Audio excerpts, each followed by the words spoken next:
Individual for us, these are daily drills. They're going to translate directly to Friday night. First thing you need to ask yourself is, where does this show up in a game? And so for us, we want to prioritize each position. What do they do? So we kind of go with our rule of three. Put something on YouTube about this the other day. Basically, we're looking at what three main skills does that player need inside of our offense to be successful. Okay, what does he need to do? So I'm going to use our Bs because they're versatile. Our wings are very versatile in our offense. Our quick tackles are very versatile in our offense. They need to have the most. So I picked the B to kind of roll through to give you kind of an idea. Individual, though, we don't want mindless reps, but we do want a lot of reps. We do want a lot of reps because you got to move. You got to move because you're limited on time. And then a coach, I put here, should never be done with individual drills. You want to make sure that you get on my bad side. Let me look down there and see you get done early with individuals. Okay, because to me, that is your time to install and to really harp the fundamentals. I don't want you doing it in team. That's my time. Now we're working situational football. Now we're working stuff like that. You better get the fundamentals in there because I got to stop practice and team. The kid's going to get it, okay? And then probably the coach is going to get it after we get off the field because that should never happen. You should be getting that stuff in individual. Put on the bottom there, build a drill book. We're working on this. We were right in the middle of it when all this stuff happened, and so we're not done, but we're working on building our own digital drill book. So what that is, we're going to walk through each position. What skills do they need?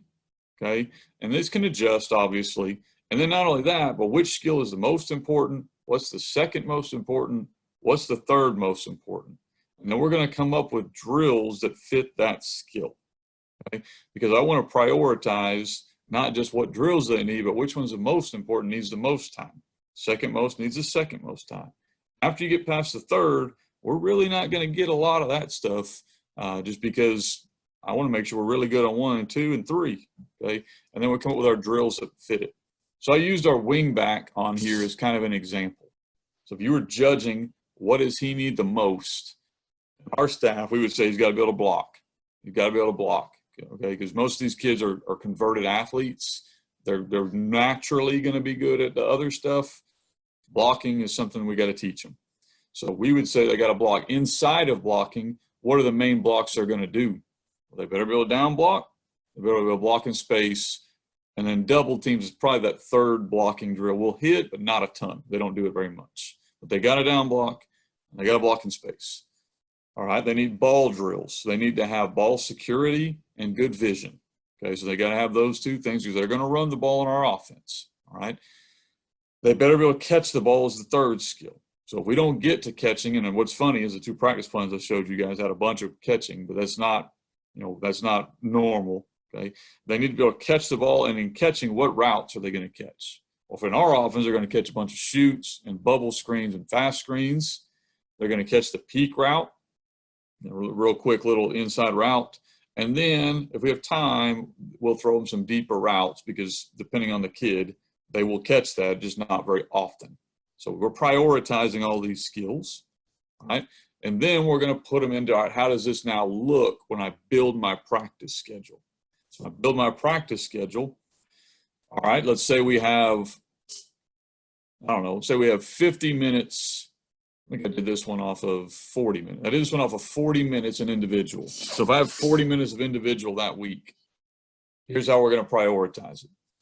25 minutes of that, 40 minutes are going to be on blocking. All right, and inside of the blocking, I've even broken it down from there. I wonder if it looks like my math is off there. I got 30, but you can see the idea here. We're going to down block for most of that time. Okay, most of our time with our B is going to be down blocking during his individual time. Blocking in space, we're going to hit that in individual, and you see over there on the right in our pod time. Because for him to block second level players is probably where we're running our belly play, or we're running like a sweep, or running like a screen. He's going to get that a lot in pods because more than likely his position coach is not going to be great at that because that's usually for us. Our B's, Y's, and linemen are all coached by a line coach. So he's not going to be great at teaching this kid blocking in space. Let's send him over to the receiver coach to get some of that work. All right. Double teams, we're not going to get much with that, and we're only going to get it in pod. We're not getting it in any individual time because he's never going to, I mean, you have to double as a pod, and the only guy he'll ever double with would be our tight end. So that's the only time he's going to get double team. All right, so ball drills. He's going to get 10 minutes in individual, working ball security, okay, and he's going to get 10 minutes in pod, and most of the time that pod is going to include our running back coach, who's much more qualified to teach him than probably our line coach, all right? So he's going to be working vision and cuts. He's going to be working ball security. He's going to work catching. So we've got to catch the ball. We're only going to get 5 minutes in individual. Again, remember his coach is probably a converted O-lineman for us, so probably not going to get a lot there. So we're going to do that in pod work with our receiver coach, who's paid to, teach kids how to catch. So we're going to work these routes in this order in this time. Okay, and so that's what I got on the bottom there. Use your pod time to make sure your coaches that are comfortable in teaching a skill can teach that to a kid. But that's roughly how we build our practice with our wing from the top down, and then that's how